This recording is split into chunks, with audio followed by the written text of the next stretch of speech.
And back here locally, with crime control and public safety still the biggest priority of Harris County voters, the race for district attorney is drawing plenty of interest.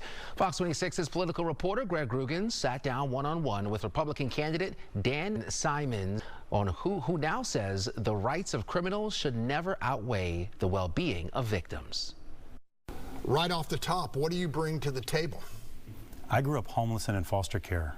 I moved in with friends that I met through the Salvation Army when I was 12 years old, just to have the opportunity to graduate high school to be the first in my family. I then joined the military because it was the only option for someone like me. I didn't have anybody else to turn to. And in the Air Force, I became a cop because I wanted to protect people. Law enforcement was my duties. You see, between the ages of 8 and 15, I was a real victim. And I don't want people to think out there the DA's office doesn't care about victims.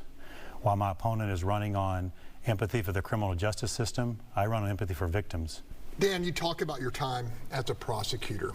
Was there one lesson or a series of lessons that resonated more loudly, more firmly, more permanently than others? Victims deserve to have someone stand up for them.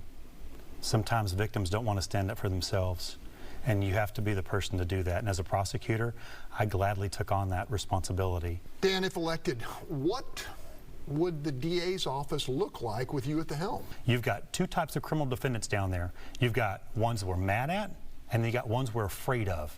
Once you decide that, you know what direction to go. We want to remove the ones we're afraid of. Let's go look at Chicago. Let's go look at Philadelphia. Let's go look at San Francisco. Let's go look at Los Angeles.